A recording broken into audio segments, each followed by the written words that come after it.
Là, pour l'embouchure, alors l'embouchure, le plus mauvais, c'est le Vendès, là. Là, le Vendès, alors il vient plein du large, là. Alors là, des fois, il y a de la grosse mer, là.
Septembre 93.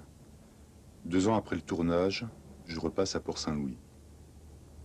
Le vent emporte tout, comme il y a 2 ans, comme toujours. Tout ça avait commencé il y a plusieurs années, à Dar es Salaam, en Tanzanie. J'avais rencontré là-bas Lisiane et Karim. On se racontait nos vies en France. Ils me parlaient du Rhône et de la mer, la Méditerranée. Ils me parlaient de Port-Saint-Louis, la petite ville oubliée où ils avaient grandi, du côté de Marseille. Une ville de dockers, de pêcheurs, une ville entourée d'eau et de marécages, à côté de la zone industrielle de Fos, à l'embouchure du Rhône.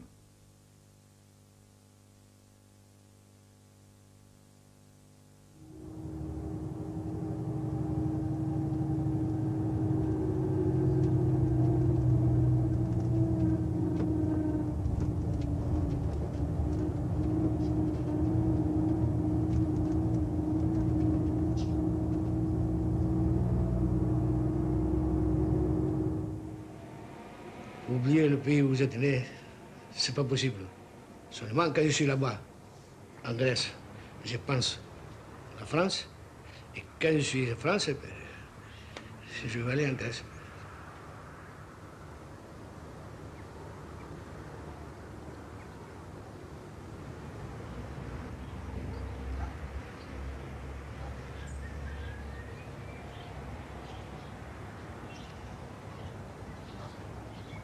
Cette nuit, il faut vraiment y venir esprit prévenir. Parce que trou perdu, c'est pire que ça. C'est pas un trou perdu, c'est le bout du monde complet. Il n'y a rien.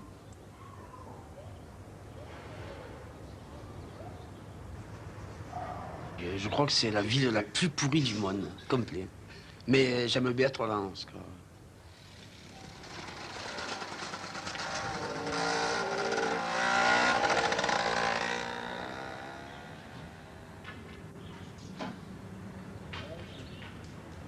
Les gens, pour y venir, il faut que vraiment ils viennent faire un truc spécial ici, sinon ils viennent pas. Quoi. Personne n'y connaît. Oh, tu habites à Port-Saint-Louis, c'est ça. Oh. Bah, à côté de Marseille, à Marseille, ouais. Port-Saint-Louis. Les routes, ils passent pas directement dans la ville. Tu passes à côté, tu rentres pas dans la ville, tu sais même pas qu'il y a une ville. Non, c'est coin perdu, complet. D'ailleurs, je me demande s'ils sont venus faire un truc là, je sais pas qui c'est qui a voulu faire un pont un jour. Là. Ça devait être perdu complet, on va faire un pont ici.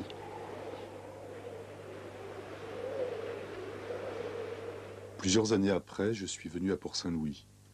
J'ai découvert cette drôle de ville, posée au bord du Rhône, une ville d'exil et son histoire bizarre.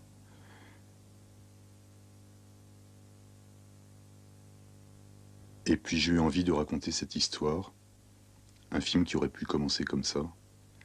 Il était une fois des hommes, des immigrants venus creuser un port à l'embouchure du Rhône.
L'Italie était venue pour venir travailler ici, quoi.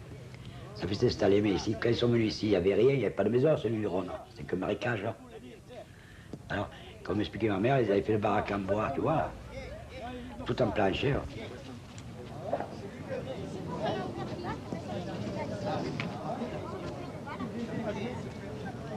Quand le port a été fait, après il a pris le bateau, il a fait docker, lui. Docker, il était. Pas question d'argent, parce qu'il n'y avait pas beaucoup d'argent, hein. Ils vivaient comme ça. Ils attendaient les voiliers qui arrivent. Et même pour aller travailler dans les bateaux, il n'y a pas de route, rien, là. Pour aller travailler, ils mettaient des planchons, tu sais, des endroits pour passer, pour pouvoir aller jusqu'au bateau. Tu te rends compte comment c'était, oh? Il est gagné, il est gagné. Ah, c'est ta première, là.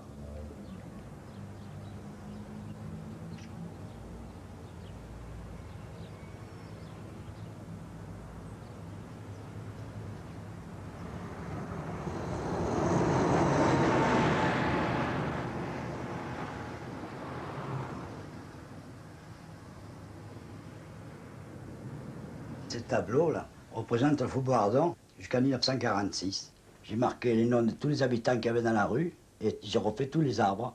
Ici, c'était un bar. Ici, c'était un marchand d'armes. Ici, c'était la maison de ma grand-mère. Là, c'était encore un bar. Là, c'était une mercerie. Là, c'était un restaurant. Et un grand cabanon en bois après. Ça, c'était un morceau de la rue Jean Jaurès.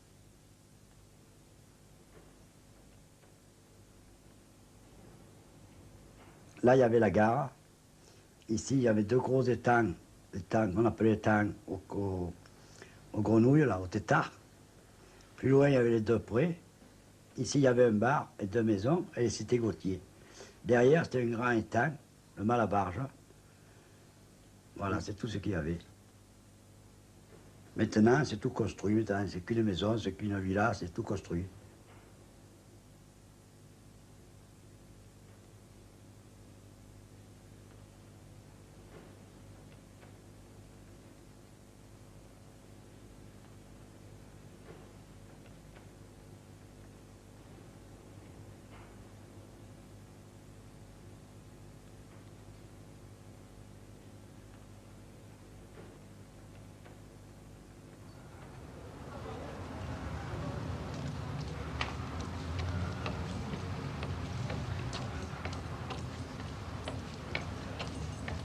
Tout le monde se connaissait ici, tout le monde. La rue, la rue. On aurait dit comme qu'il y a une fête ici le soir. Et tous les bars étaient pleins avant, hein. C'était le rue Chicago.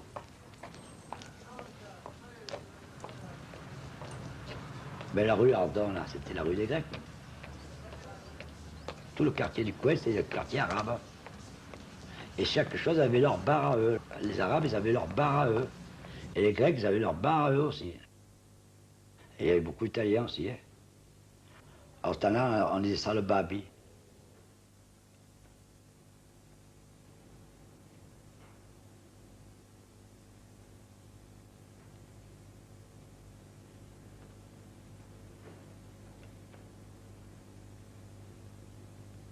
Je crois que c'est ça la grande originalité de Port-Saint-Louis.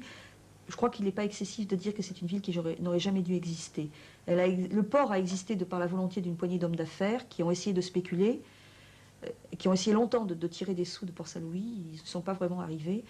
Et finalement, on n'a pas construit de ville. Et la ville a existé par la volonté d'une poignée qui a petit à petit grossi, de volontaires qui se sont accrochés à cet endroit et qui, d'abord parce qu'ils y ont trouvé du travail quand même, parce que certains, le lieu leur a plu, ça leur rappelait peut-être, comme c'était souvent des marginaux, c'était un lieu marginal, donc ils s'y sentaient à l'aise, et par une espèce de volonté qui les a soudés, qui était de construire une ville envers et contre tout. Ça, je crois qu'on ne comprend pas pour Saint-Louis si on ne sait pas que le but de toute cette population venue obligatoirement d'ailleurs, puisqu'il n'y avait personne, ça a été de construire une ville envers et contre tout, envers Marseille, envers Lyon, envers ce site qui n'est pas un site de construction urbaine classique. Enfin, je crois que vraiment c'est le ciment qui a créé ce lieu si particulier, cette population si particulière.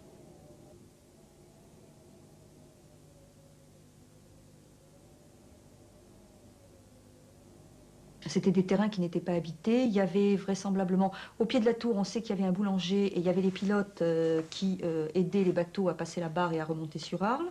Et sinon, c'était manifestement des cahutes de chasse pour la chasse temporaire. Et on pense qu'il y avait aussi des pêcheurs qui venaient faire une saison dans des cabanes, vraisemblablement au bord de la mer. Voilà, donc voilà ce qu'était Port-Saint-Louis, si on peut dire, enfin le territoire de Port-Saint-Louis, disons, jusqu'en 1850.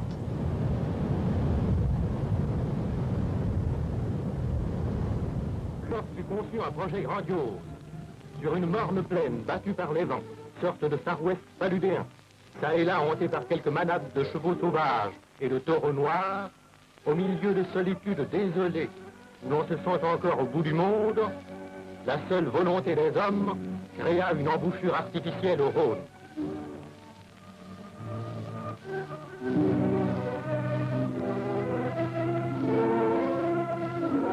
Ainsi naquit en plein désert Port Saint-Louis, qui emprunta son nom à la dernière des tours Vigie, qui défendait l'estuaire contre les corsaires barbaresques.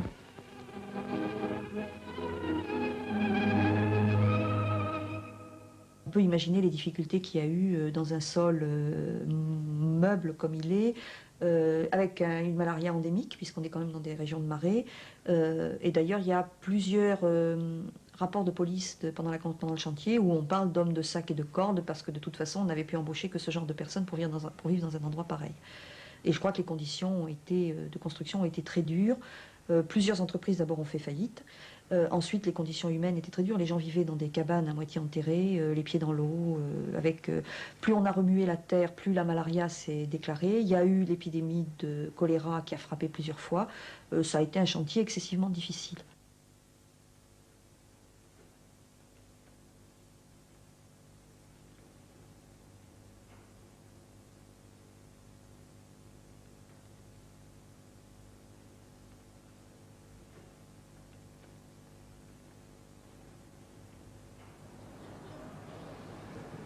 Le quai, c'est toujours plein de bateaux. Hein. Tout le tour, c'est qu'une marchandise qu'il y avait. Hein. Tu voyais les marchandises à bloc.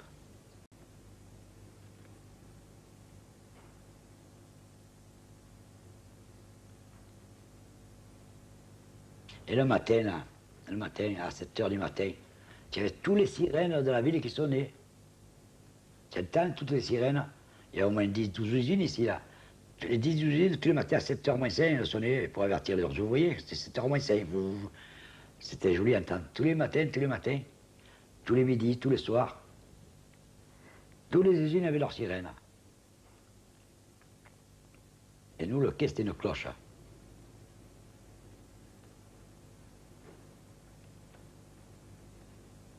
On avait tous la musette, hein, oh. Et pas de docker sans musette. Hein. Et bien, quand on faisait du riz, on prenait la musette de riz. C'était pas autorisé, mais on ne disait rien. Tu remplissais la musette de riz, tu remplissais la musette de blé, le charbon. On allait sur le quai, on faisait le charbon. On remplissait la musette de charbon. Les patrons nous voyaient, mais ne disaient rien. Donc 2 litres de vin.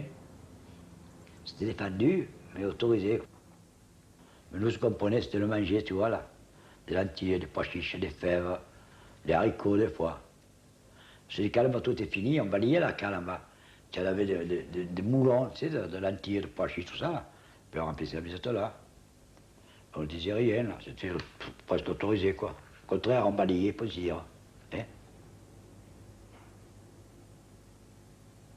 Ah, il n'y avait pas de soupe, il nous manquait rien, quoi, toi. On avait le vin, on avait le manger, on avait tout aussi. Quand tu voulais manger des coquillages, on allait, on faisait les moules, on faisait des clovis, on faisait des oursins. Ça a été plein. Car quand même, ça changeait. Oh, purée.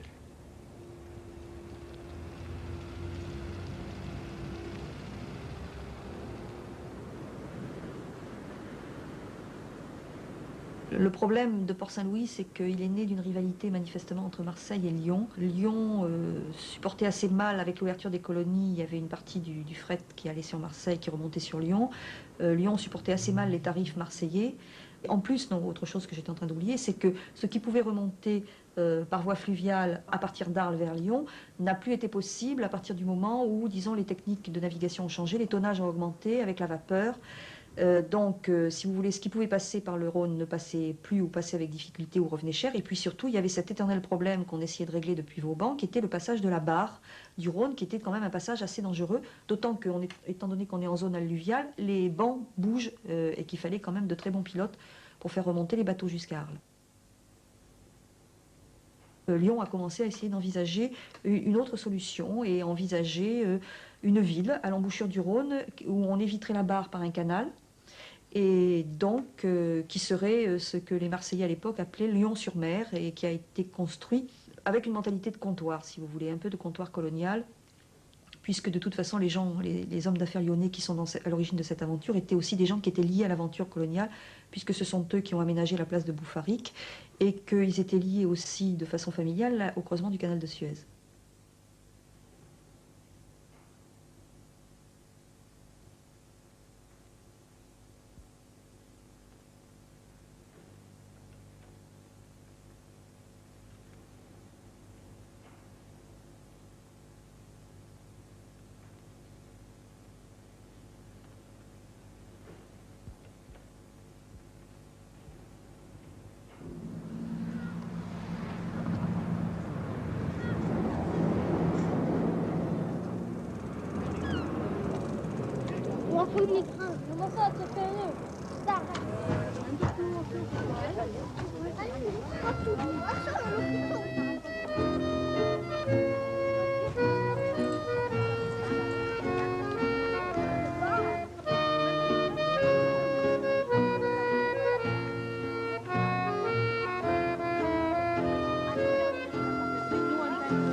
Quand j'étais minot, j'ai oublié, j'allais au clovis, faire des clovis.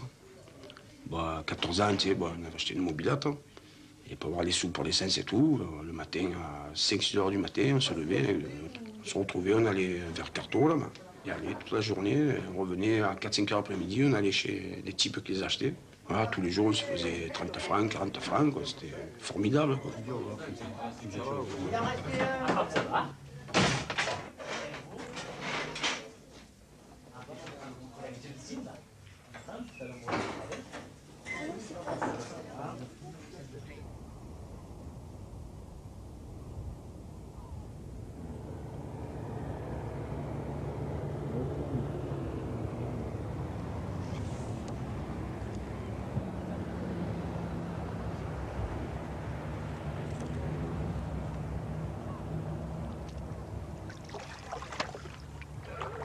Si je m'écouterais pas à l'Éternel, je mangerais du Kellogg's extra.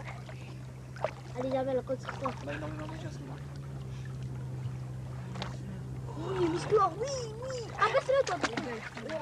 La purée d'Ico, j'adore ça. Non, c'est des bons souvenirs. C'était pas un travail. C'est pas comme un travail. C'était, voilà, plus t'en faisais, plus t'avais de sous. Moi, si tu n'avais pas mis, tu n'en faisais pas. C'était pour avoir 4 sous pour l'essence. Un mobilette, bon pour la soirée. À l'époque, ils étaient bonnes. Enfin, ils sont toujours bonnes. C'est moins pollué, il n'y a pas de... C'est pas pareil. Maintenant, c'est réglementé. Les mecs qui sont à la pêche, ils ont des trucs. Bon, tu vois, c'est interdit d'en faire, pour ainsi dire. Te faire arrêter les gendarmes, ils t'arrêtent, tu as 10 kilos dans la bagnole, ils te le prennent, ils te le remettent à l'eau. Tu n'as pas le droit. Bon, maintenant, il y a des pêcheurs, les mecs, ils en ont fait leur boulot. Les moules, les machins. Bon, à cause de ça, ça a été interdit. Mais vaut mieux, il y a trop de monde. Les mecs, ils venaient de n'importe où, allez, des clovis. À tout le monde, je fais 1 kilo pour moi, mais il y a 300 millions de personnes, ils font 1 kilo chacun, ça fait 300 millions de kilos. Et bon, après, ça, c'est pas interdit, tu peux toujours rien faire, mais tu n'as pas le droit d'en ramasser des kilos, quoi.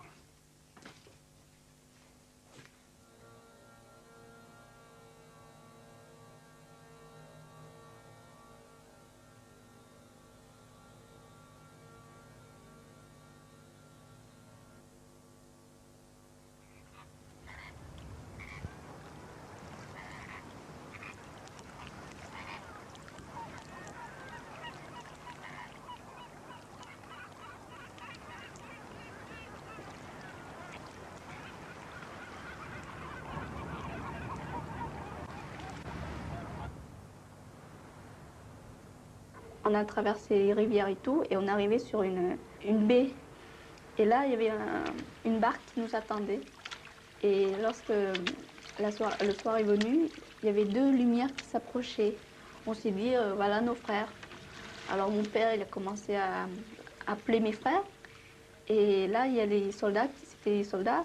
Ils ont dit, ne bougez pas ou on va tirer. On a commencé à sortir de la baie. Alors, ils ont commencé à nous tirer dessus. Mon père a été blessé au genou. Ça m'a impressionné qu'on nous tirait dessus parce que j'étais allongée au fond et je voyais passer les balles. Et moi, ce qui m'a étonnée à ce moment, c'est que les balles étaient de toutes les couleurs. C'était comme un feu d'artifice, quoi. Après, on a suivi la rivière et par moments, la rivière se séparait en 2. Alors à droite, on entendait les voix des soldats camper pas loin.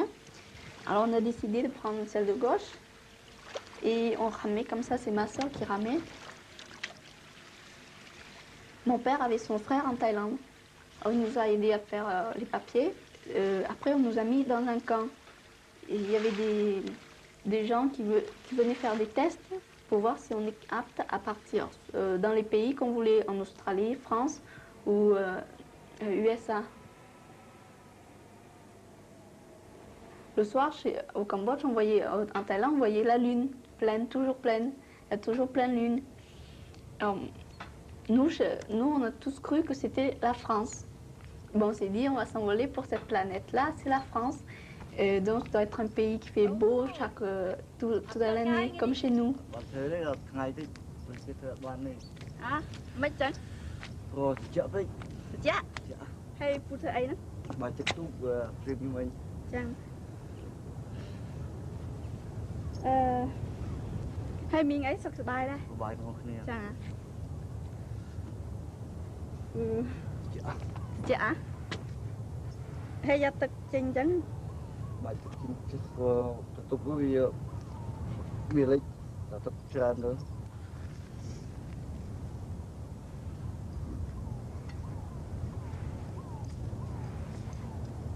Après qu'on ait passé le test, on a été appelé à venir en France et on a pris l'avion à Bangkok. Là, après, on est arrivé à Créteil. Parce que c'était en plein hiver. Alors moi, je ne savais pas ce que c'est que l'hiver, jamais eu de neige.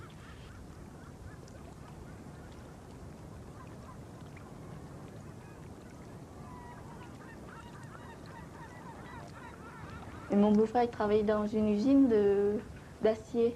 Il n'a pas pu supporter, c'est pour ça qu'on est venu ici, parce il pouvait faire pêcheur avec mon cousin. Et puis ils sont tombés à Port-Saint-Louis, puis la pêche, comme ils ont déjà travaillé la pêche au Cambodge, ils se sont dit pourquoi pas la pêche. Et venir aussi en vacances un peu avant déjà. Bon, on connaissait un peu Port-Saint-Louis. Mais bon, quand je suis venue pendant les vacances, j'aimais pas du tout Port-Saint-Louis. Je sais pas, je suis arrivée, de suite j'ai pas aimé. Et ensuite quand on est venu habiter, moi j'ai pas du tout aimé non plus.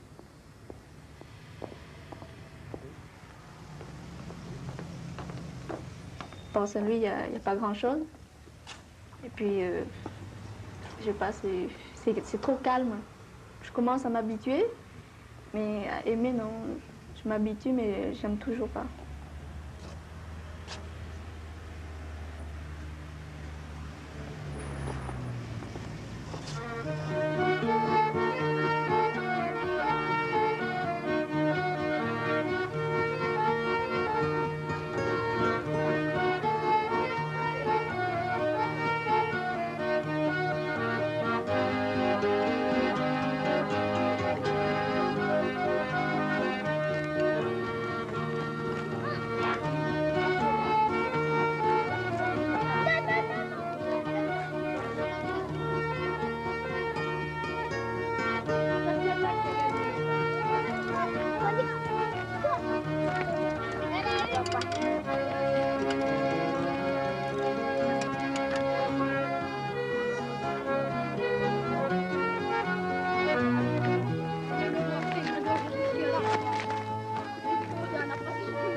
Je m'appelle Aziz, j'ai 18 ans, ça fait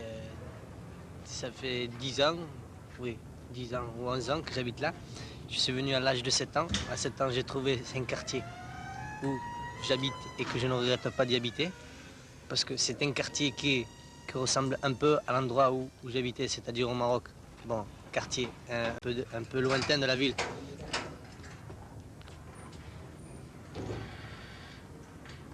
Le jour où je suis descendu de voiture, j'ai vu un HLM comme ça, et un couloir. J'ai cru que tout l'HLM était à moi. Je disais, oh, moi j'habite au deuxième, et ainsi de suite. Je regardais par le balcon, il y avait un groupe de jeunes qui jouaient. Je me disais comment je vais faire pour m'incruster. Mais ça s'est fait tout seul, sans poser de questions. Quand j'ai grandi ici, dans un quartier pour celui, j'avais pas les mêmes problèmes que maintenant on est grand. On va à l'école, mis à part l'école, on n'a rien à faire. On vient, on arrive, on s'assoit, on discute. Oussine. Ah, ton frère. Mon frère ou ton frère? Ton frère. Il est passé par là. Attends, Ali, attends. Oh, reviens. Ali. Viens. Ah, tu as pas une porte pour toi? Rien à faire. Je savais dire que oui et non. On me disait une phrase, je leur disais oui. On me disait une autre phrase, je leur dis non. Comme ça me plaisait, je disais oui ou non. Et comme c'était des Arabes encore une fois, c'est-à-dire on essayait de se comprendre quoi. Ils nous aidaient, ils nous traduisaient un peu. Et en allant à l'école, pareil. Comment un câlin? J'ai pas besoin de ton câlin à toi. T'es pas beau toi. Oh, t'es pas beau. Quand je suis rentré à l'école, je faisais pas du français, je faisais pas des chansons, tout ça, je regardais. Et, je voyais que le prof, il voyait que je perdais du temps. Il fallait que je lui montre quelque chose que je savais faire, même en parlant pas l'arabe, quoi. Les maths, par exemple. Quand je suis arrivé, j'avais un niveau plus haut que ceux qui étaient là.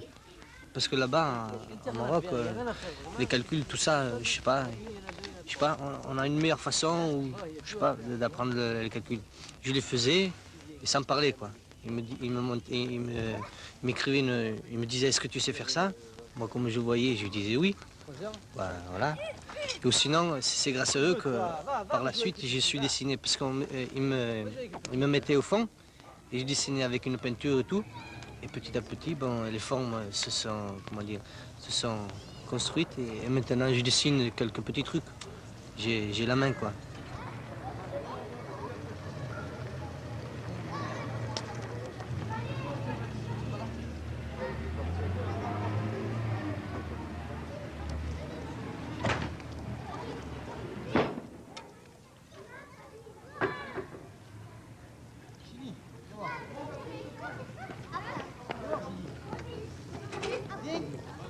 Viens là, Chili.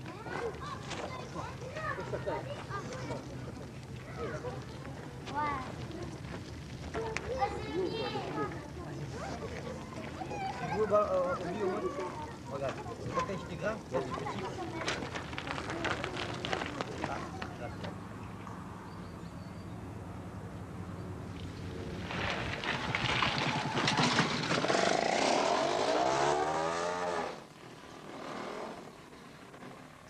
السلام عليكم.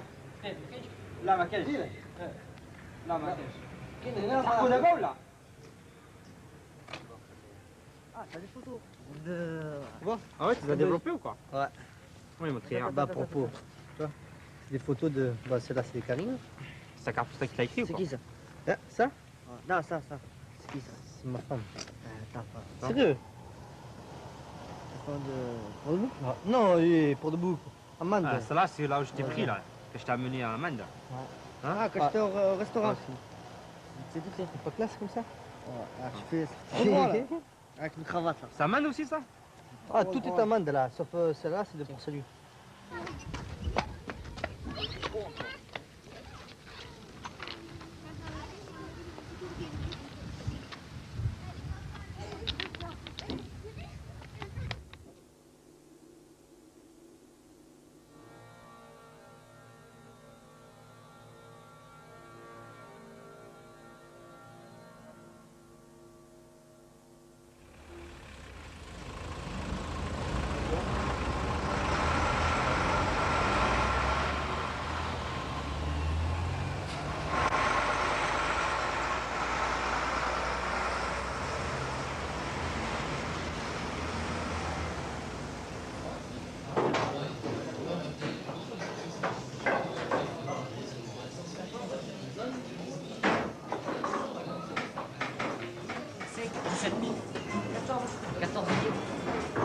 Scandale. C'est un scandale. Et tu veux des crabes, dis-moi le. Les nains.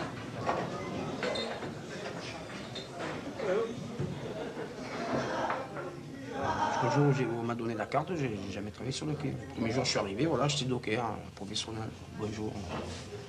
C'est notre travail, des crochets pointus, oh, allez, il faut faire ça. Je ne dis pas l'ambiance.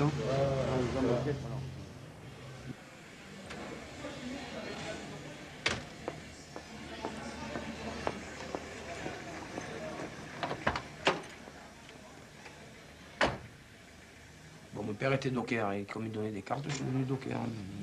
1er novembre 1977. Bon, parce qu'à l'époque, il manquait des dockers, ils avaient embauché, je sais pas, 200 dockers.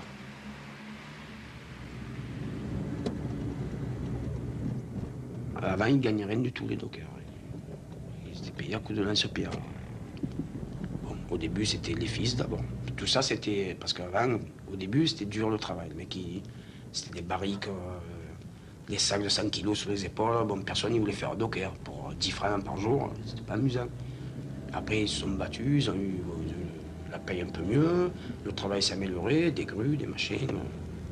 Ça a évolué. Bon, après, tout le monde, il voulait faire un docker. Ils étaient mieux payés, ils forçaient moins, c'était plus pareil. Alors, comme tout le monde, il voulait venir là-dedans, et on ne pouvait pas faire rentrer tout le monde. Alors, les mecs, ils ont fait des critères. C'était d'abord les fils, parce que les mecs qui travaillaient, ils voulaient d'abord leurs fils. Après, c'était les gendres. Et il y en a beaucoup, ils ont fait ça, se marier avec des filles de docker pour être docker. Ensuite, ils ont divorcé, ciao. Et bon, après, si éventuellement il en fallait d'autres, pour ainsi dire, le premier qui passait, ben, pour être docker.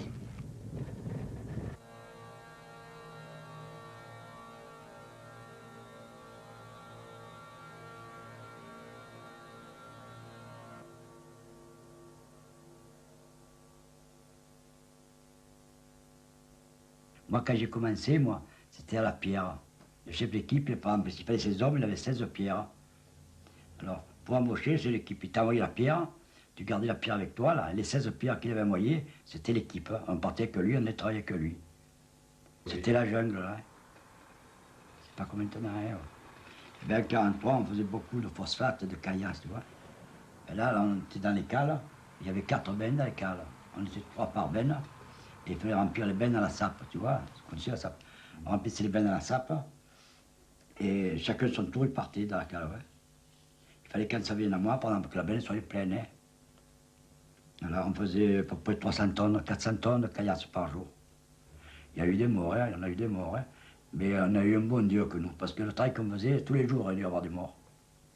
C'est pas quand on débarquait les billes de bois, les billes là, hein, les billes. Il y avait des 20 tonnes, des billes de 20 tonnes. J'avais vu tomber, moi, des centaines, moi. Tomber, casser les câbles, tomber dans les cales. Tu te rends compte, tous les jours, on devait avoir des morts, hein. Même moi, chef d'équipe, j'avais peur à la fin. Je te jure, je m'en dis sur le parti, j'avais peur. Je suis... C'était dangereux le travail, hein. C'est simple, les types, il y avait 8 types dans la cale, tu vois. La palanque de ciment arrivait, elle passait sur eux, hein. Et j'étais obligé de les faire passer sur eux. Et je faisais arrière à côté de eux, toi en bas. Par exemple, le passe vide, je faisais arrière à côté de eux. La palanque est partie comme ça de ciment, tu vois. Elle passait sur eux. Obligé de travailler dessous. Elle montait en haut du bateau, et puis elle sortait du bateau. J'étais à la merci d'un câble, d'un truc comme ça, tu vois.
Comment je suis venu docker, déjà, c'est par mon père, en fait, qui était docker depuis quelques années, depuis les années 60. Et bon, mais pour être docker, il fallait... c'était plus facile si vous étiez fils de docker ou membre de la famille à l'époque. Et donc c'est parce que mon père était docker que j'ai trouvé que le métier me convenait à cette époque, et donc j'ai fait ce métier, quoi. Et quand on rentrait sur le port, il y avait plein de termes qu'on ne connaissait pas, des tactiques de travail, des manières de travailler qu'on ne connaissait pas, et on arrivait là comme des petits poussins, quoi. Vous charriez un peu? Ils nous charriaient un peu. Il fallait vraiment... Enfin, alors ils se montraient aussi, vraiment comme étant travailleurs, ils voulaient prouver effectivement leur travail de force, ce qui était vrai. Et je vois par l'exemple par mon père ou par d'autres gens que je connais qui ont vraiment souffert de ce métier, qui était un métier très dur, physiquement. Maintenant, c'est un métier dur? C'est un métier dangereux. C'est un métier où on a besoin quelquefois de force physique, mais pas au sens porter un sac. Mais on a besoin, par exemple, il va y avoir des moments où on doit porter des barres pendant une très courte durée, et être vraiment très rapide, quoi, pour faire ça. Et donc ça peut être difficile, ça peut être... Puis il y a un sens de la responsabilité aussi. Là, là-bas. Après, c'est des carates de pied, hein. Non, mais l'ambiance dans le travail, par exemple, quand on a apporté un sac à 2 ou à 4 personnes, c'est pas pareil. C'est que si on est autour d'un conteneur qui est une boîte carrée, c'est pas pareil. Il n'y a pas la relation avec la matière, avec l'odeur, avec la poussière, avec les sacs qui se trouvent, avec des... c'est pas pareil. Au niveau de la force et tout ça, il y a une solidarité dont on avait... qui était très évidente à cette époque, qui était vraiment évidente, qui était du corps à corps, qui était très physique, qui était d'homme à homme, à un niveau physique sensoriel, qui existe moins maintenant, mais qui existe toujours un peu à cause de la tradition.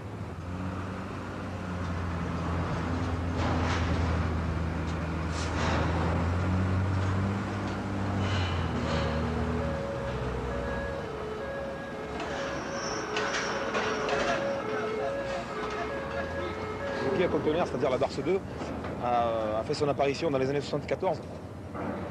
Et bon, mais donc ça faisait 7 ans que ça existait lorsque je suis rentré, en 81. Et bon, il y avait pas mal de travail en 81 au niveau des Darse 2 et de la Darse 2 en fait. Et d'une autre Darse, mais où il y avait quelques conteneurs, mais pas tout le temps. Est-ce qu'il t'arrive encore d'aller travailler sur le quai là-bas? Ben là c'est terminé, hein. On est en 1991 et il y a un projet de restructuration du port. Et c'est terminé quoi. Depuis quelques années, il n'y a plus de bateaux qui viennent sur le port de Port-Saint-Louis. Parce qu'il y a encore des grues dans le canal avec des tas de charbon un peu. C'était un quai qui était destiné dans les dernières années, c'est-à-dire dans les années, je crois que c'est vers les années 87-88, où il y avait encore ce qu'on appelle du divers, où il y avait donc des tuyaux, il y avait un petit peu avant des billes de bois en provenance d'Afrique, mais tous ces marchés se sont effondrés, et puis les usines de bois de Port-Saint-Louis ont arrêté, ont coulé, et donc il n'y a plus d'exportation, plus d'importation, il n'y a plus rien.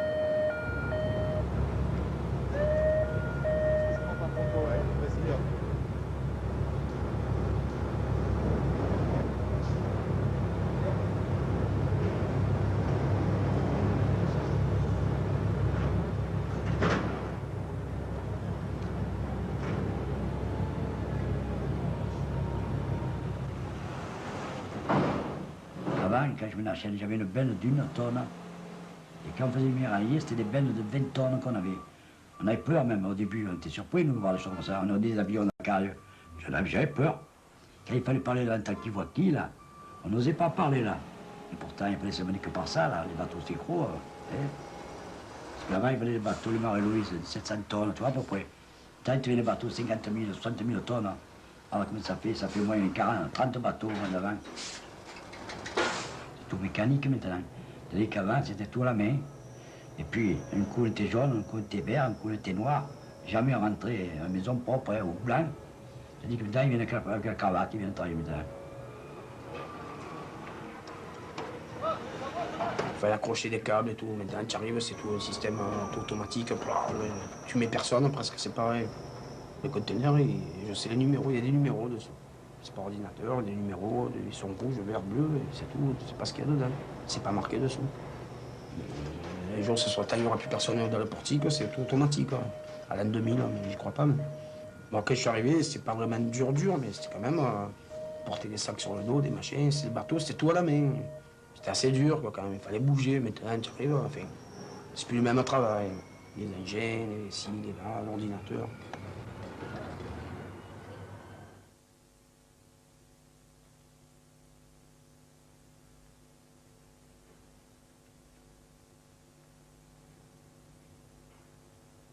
Oh, mais ils ont de belles villes dockers, hein.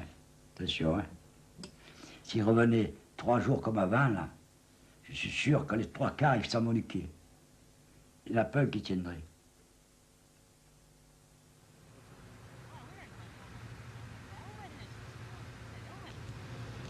Je dis pas qu'à la longue, ils ne le feraient pas, ils viendraient comme nous après, hein, s'ils faisaient.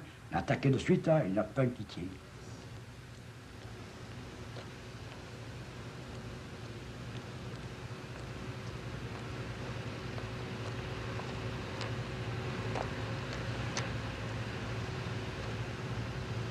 Ici, le port, c'est que ça, hein, que Cambalé, la caillasse, c'est tout. Toute ma vie, j'ai Cambalé.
Il n'y avait pas de salaire de garantie, ça n'existait pas, ça. Hein. Là, on a bataillé au moment pour le voir. Hein. Là, on s'est battu de 3, 4, 5 ans, on s'est battu pour toucher le salaire de garantie. Puis on a réussi à l'avoir, ça fait qu'on touchait une indemnisation. Quand on ne travaillait pas, on avait un pointage et on touchait le garantie. On avait tant par an de jours. Surtout là, le port, c'était que ça avant. Je crois que c'était que des grèves, des batailles, je crois. Hein. On s'est battu tout le temps. Même pour le vin, on s'est battu. Oui, oui, on avait un syndicat quand même. Le syndicat CGT sur le port, c'était que la CGT qui avait. Il était sévère. Hein. Et quand on avait tort, c'était pas un laisser-aller, c'était le syndicat qui avait. Je ne veux pas dire que maintenant il n'est pas bon. Hein. Heureusement qu'il y a eu le syndicat sur le port, hein, quand même. S'ils sont bien comme ils sont, c'est grâce au syndicat. Hein. Mais si on faisait des bêtises, on nous le reprochait. Hein. Moi, une fois, j'étais mis 3 jours à pied. Le syndicat m'a mis 3 jours à pied. Hein.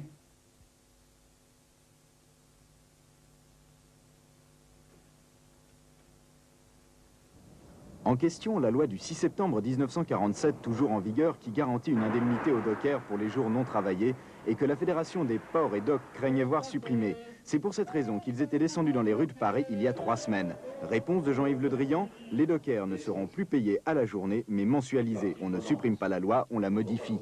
Reste à savoir maintenant comment réagira la CGT, puisqu'un des effets secondaires de la mensualisation des dockers pourrait être la disparition du monopole d'embauche que le syndicat détenait jusqu'à présent.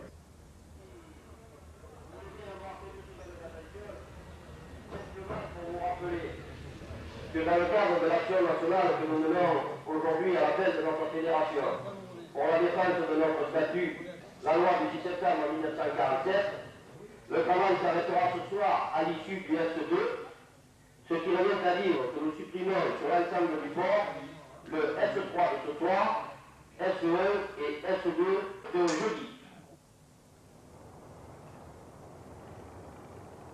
Je soutiens les mouvements de grève quand même. Ça m'évite d'aller travailler un jour. Enfin, on est resté un moment de 3 mois, 3 ou 4 mois. Soi-disant, on avait gagné. Je sais pas ce qu'on a gagné. Mais...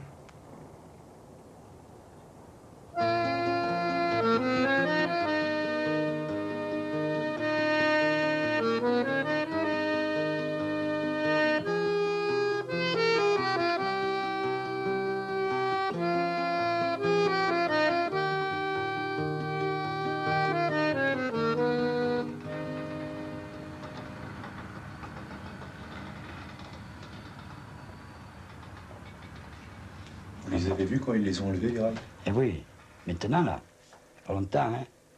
Ça fait mal au cœur d'avoir enlevé ça, hein. Le travail qu'on a fait là, dire oh là là. Tu as vu les quais là? Vous pouvez faire tous ces rails. Tu as vu le personnel qu'il y a? Ils sont 4. 4. Il y en a un à la benne pour relever les rails. Il y en a 2 qui soudent. Il y a un camion, écoute-moi, et le chauffeur, il charge le camion. Un type, ça fait 4 types. À 4 types, tu enlèves des tonnes de rails. Qu'avant, il fallait moins 500 types là au moins. Eh oui.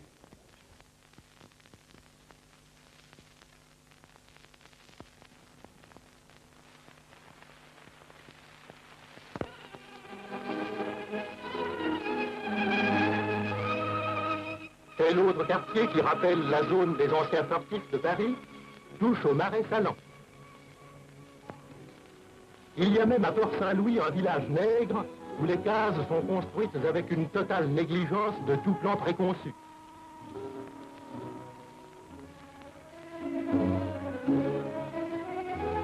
Toutes les races ont contribué à la formation de cette population qui a été recrutée sous tous les climats.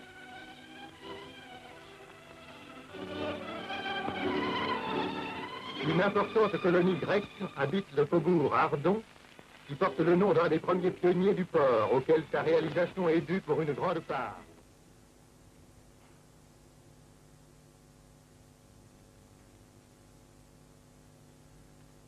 À Port-Saint-Louis, le port de plaisance est aujourd'hui terminé.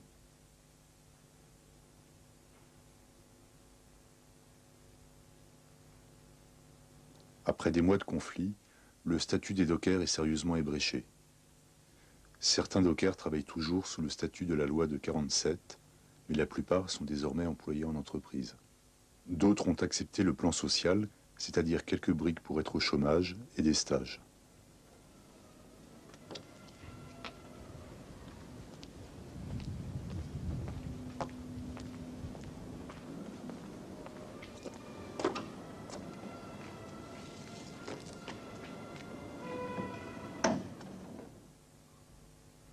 Voilà, c'est une maquette que j'ai faite qui représente Port du Rhône à l'an 2000.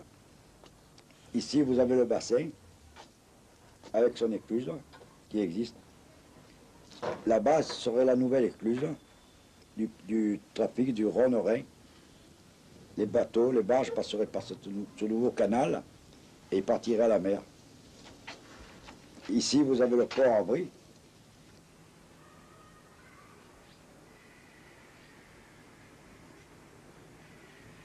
Et là-bas, sur la digue du phare, il y a encore un port en Brie de 1000 bateaux. Ça fait 2000 bateaux à quai, là.